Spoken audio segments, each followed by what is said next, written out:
नमस्कार दोस्तों, स्वागत है आपका मेरे यूट्यूब चैनल इलेक्ट्रिकल भंडारी में। तो Uttarakhand polytechnic entrance exam 2020 group ई और ए के लिए हम कुछ की पॉइंट्स लाए हैं आपके केमिस्ट्री के, जो आपके झारखंड, बिहार आदि सभी पॉलिटेक्निक एंट्रेंस एग्ज़ाम के लिए काफ़ी इंपॉर्टेंट है। तो आइए चलो स्टार्ट करते हैं। पॉइंट नंबर 1 आपका दिया है स्क्रीन पे, देखिए इसमें लिखा है आपका TNT यानी कि ट्राई नाइट्रोटोल्यूइन का इस्तेमाल विस्फोटक के रूप में होता है। और आपका TNG ट्राई नाइट्रोग्लिसरीन का भी किसके रूप में होता है? आपका विस्फोटक के रूप में इस्तेमाल करते हैं। पॉइंट नंबर 2 देखिए आपका हैबर प्रक्रम से अमोनिया का निर्माण करते हैं, ठीक है, जिसमें आपका कैटालाइसिस यानी कि उत्प्रेरण कौन सा होता है? आपका उत्प्रेरण हम करते हैं आयरन का यूज़, आयरन का चूर्ण, ठीक है। अब पॉइंट नंबर 3 देखिए, इसमें लिखा आपका जर्मन सिल्वर का संगठन, तो ये होता आपका कॉपर जिंक प्लस निकल, ठीक है। देखिए नाम से देखिए इसमें लिखा जर्मन सिल्वर, लेकिन इसमें सिल्वर का यूज़ नहीं होता, ठीक है, इसके संगठन में। तो ये भी काफ़ी इंपॉर्टेंट पॉइंट है, जर्मन सिल्वर में सिल्वर का यूज़ ही नहीं होता है, ठीक है, इसका संगठन याद रखना आपको। फिर नेक्स्ट पॉइंट देखिए, पेट्रोलियम गैस का जो मिश्रण होता है वो किस किस चीज़ का होता है, ठीक है। एथेन, प्रोपेन और ब्यूटेन का मिश्रण क्या होता है? आपका पेट्रोलियम गैस का। पेट्रोलियम गैस का मिश्रण में होता है आपका एथेन, प्रोपेन और ब्यूटेन का मिश्रण। अब पॉइंट 5 देखिए आपका क्रोमियम, ये एक क्या है आपका? क्रोमियम ये एक अपवाद है। इसका जब हम इलेक्ट्रॉनिक विन्यास करते हैं, देखिए SPDF के रूप में 1s1 2s2 2p6 3s2 3p6 4s2 आना चाहिए था, क्योंकि S में 2 इलेक्ट्रॉन होते हैं। फिर आना चाहिए था आपका 3d4, ठीक है, लेकिन आप देख रहे हैं यहाँ पे, देखिए 4s1 एक इलेक्ट्रॉन दे दिया ने डी वाले को, ठीक है, तो यहाँ हो गया 3d5। तो इसका सही इलेक्ट्रॉनिक विन्यास ये होता है, क्योंकि ये एक्सेप्शन केस है और बच्चे इस तरीके से कर देते हैं 4s2 3d4, ये आपका गलत हो जाएगा।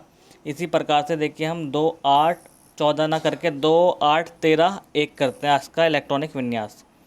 पॉइंट नंबर 6 देखिए आपका लोहे का सबसे शुद्धतम रूप कौन सा होता है? आपका पिटवा लोहा, ये आपको याद रखना, काफ़ी इंपॉर्टेंट पॉइंट है। नेक्स्ट पॉइंट की बात करते हैं हम, देखिए 7 पे आपका एल्केन का सामान्य सूत्र होता है आपका CnH2n-2, ठीक। पॉइंट नंबर 8 पे देखिए आपका, ये भी आपको काफ़ी इंपॉर्टेंट पॉइंट है, याद रखना है। दूसरे तथा तीसरे आवर्त के तत्वों को हम क्या कहते हैं? प्रारूपी तत्व। दूसरे और तीसरे आवर्तों के तत्वों को प्रारूपी तत्व कहते हैं, ठीक। और इनमें 8 एलिमेंट होते हैं, यानी कि 8 तत्व होते हैं। अब पॉइंट नंबर 9 देखिए, जर्मन सिल्वर में सिल्वर नहीं होता, अभी ऊपर मैंने आपको दिखाया था कॉपर जिंक और निकल, ठीक है, वो इसका संगठन था। पॉइंट नंबर 10 देखिए, इसमें क्या लिखा आपका वैद्युत अपघट्य में मुक्त, वैद्युत अपघट्य यानी कि इलेक्ट्रोलाइसिस के सॉल्यूशन में आपका जो वैद्युत, वैद्युत का मतलब होता है आपका, यानी कि करंट जो फ्लो होता है वो मुक्त फ्री आयंस के द्वारा ही होता है, ठीक है। जब इलेक्ट्रोलाइसिस की बात करेंगे तो फ्री आयंस के द्वारा करंट फ्लो होता है, और कंडक्टर में आपको पता है फ्री इलेक्ट्रॉन्स द्वारा क्या होता है? करंट का फ्लो होता है, ठीक है। नेक्स्ट पॉइंट 11 पे देखिए आपका लोहे पर जस्ते की परत को चढ़ाने की प्रक्रिया को हम क्या कहते हैं? गैल्वेनाइजिंग यानी कि गैल्वेनीकरण कहते हैं, जिससे कि क्या होता है आपका लोहे पे जंग लगने से रोका जाता है लोहे को, ठीक है, उसे हम गैल्वेनीकरण कहते हैं। पॉइंट नंबर 12 पे देखिए आपका क्या लिखा है, सबसे बड़े आवर्त के तत्वों की संख्या कितनी होती है? आपका 32 है, ठीक है, ये भी याद रखना आपको। तो सबसे बड़े जो आवर्त में तत्वों की संख्या है वो 32 है। और देखिए 13 पे दिया है आपका फर्स्ट बी के तत्वों को मुद्रा धातु कहते हैं, ये भी आपको याद रखना है। क्या कहते हैं आपके फर्स्ट बी के तत्वों को? मुद्रा धातु।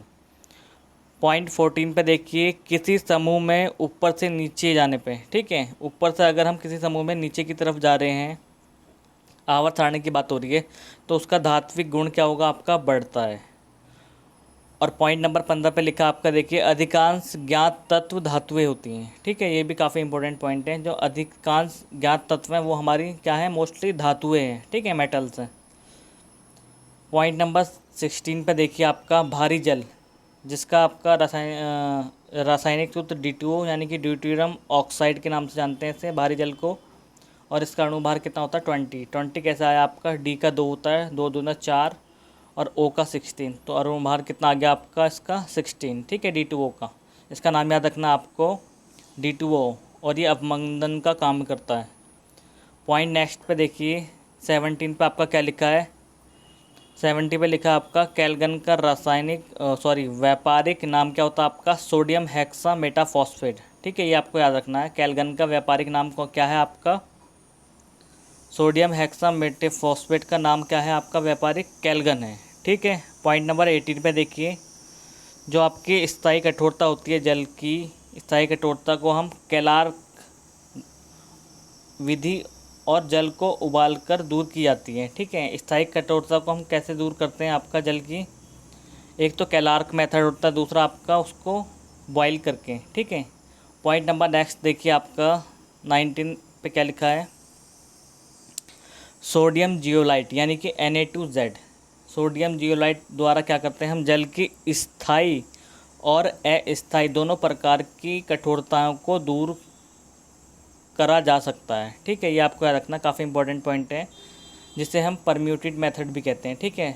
सोडियम जियोलाइट का फॉर्मूला होता है आपका Na2Z, परम्यूटेड मेथड भी कहते हैं इसे। सोडियम जियोलाइट द्वारा जल की स्थायी और अस्थायी दोनों प्रकार की कठोरता क्या हो जाती है, दूर हो जाती हैं। पॉइंट नंबर नेक्स्ट देखिए, Br2 क्या है आपका, जो Br2 हेलोजन है वो सामान्य ताप पर द्रव है। इसी प्रकार से मेटल में देखिए आपका पारा देखा होगा आपने, जो BP नापने की मशीन में होता है, जिसे हम कहते हैं स्फिग्नोमीटर, ठीक है, उसमें जो पारा देखा होगा आपने तरल रूप में रहता है सामान्य ताप पे, तो पारा भी क्या होता है, सामान्य ताप पे तरल रूप में ही रहता है। और एक ये Br2 हेलोजन भी सामान्य ताप पे क्या होता है, द्रव, ये ध्यान रखना आपको, ठीक है। नेक्स्ट पॉइंट देखिए, आंसू गैस जिसे हम कहते हैं टीयर गैस, वो क्या होता है आपका NH3 होता है, अमोनिया होता है, ठीक।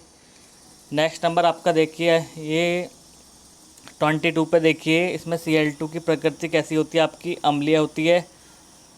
23 पे देखिए अम्लराज, ठीक है, जिसे हम एक्वा रेजिना कहते हैं, ये क्या होता है आपका डाइल्यूट HNO3 और H2SO4 को हम जब 1:3 में मिलाते हैं तो ये क्या बनता है आपका, अम्लराज बनता है, ठीक है, जिसे हम एक्वा रेजिना कहते हैं।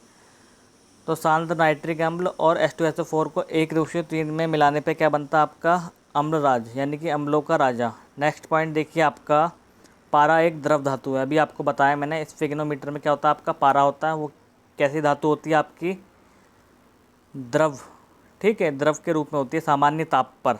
नेक्स्ट पॉइंट चलते हैं आपका, देखिए 25 पे लिखा है आपका, धातुओं में जो आपका धात्विक चमक, उच्च विद्युत चालकता यानी कि हाई कंडक्टिविटी, और उच्च उष्मा चालकता और आघात वर्धनता और तनन सामर्थ्य आदि के गुण होते हैं। ये आपको याद रखना है, जो धातु में होता है आपका धात्विक चमक, उच्च विद्युत चालकता, उच्च उष्मा चालकता, आघात वर्धनीयता एवं तनन सामर्थ्य आदि गुण होते हैं धातु में। इससे पता चलता है कि हमारा मेटल है, ठीक है।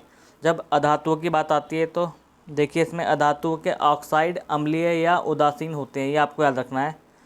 अधातुओं के जो ऑक्साइड्स प्राप्त होते हैं हमें, वो होते हैं आपका अम्लीय, ठीक है, या फिर उदासीन, एसिडिक या फिर न्यूट्रल। पॉइंट नंबर 27 पर देखिए आपका लिखा है उपधातु। तो कुछ तत्व धातुओं उपधातुओं के मध्य गुण रखते हैं, ठीक है। जो कुछ तत्व होते हैं वे धातुओं उपधातुओं के मध्य गुण रखते हैं, जिन्हें हम क्या कहते हैं, उपधातु कहते हैं। जैसे कि जर्मेनियम देखा होगा तुमने, सेमीकंडक्टर, आर्सेनिक, एंटीमनी, ठीक है, ये आपको याद रखना है, पूछ लेता है, इसमें आपका ऑप्शन में आ जाता है कभी कभी।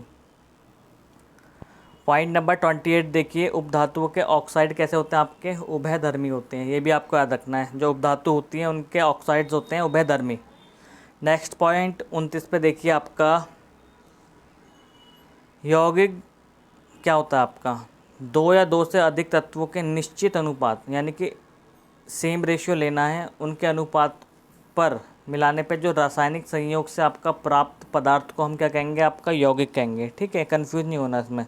यौगिक क्या होता है आपका, दो या दो से अधिक तत्वों को निश्चित अनुपात में मिलाने पर रासायनिक संयोग से प्राप्त पदार्थ को हम आपका यौगिक कहते हैं, ठीक है, निश्चित रेशियो में होगा वो आपका।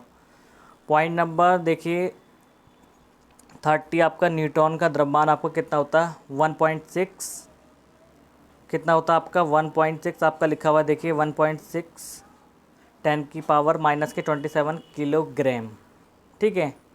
और इसे हम किससे डिनोट करते हैं 0n1। ठीक है, ये नीचे गलत लिख रखा है। इलेक्ट्रॉन का द्रव्यमान आपको याद होना चाहिए 9.1 इंटू 10⁻⁻31 होती है। ठीक है, इलेक्ट्रॉन का द्रव्यमान। अब एक मिश्रण होता है, मिश्रण में भी क्या होता है, 2 या 2 से अधिक तत्वों के अनिश्चित अनुपात को मिलाने पर जो आपका पदार्थ प्राप्त होगा वो क्या होता है, आपका किसी भी अनुपात में मिला होगा वो मिश्रण होगा। ठीक है, यौगिक जो होगा वो एक निश्चित ही रेशो में आपका मिलाया जाता है। ठीक है, उसके रासायनिक संयोग से बनता है। तो थैंक यू गाइस, मिलते हैं आपको नेक्स्ट वीडियो में। अगर ये वीडियो आपको अच्छी लगी तो इस चैनल को सब्सक्राइब करें। धन्यवाद।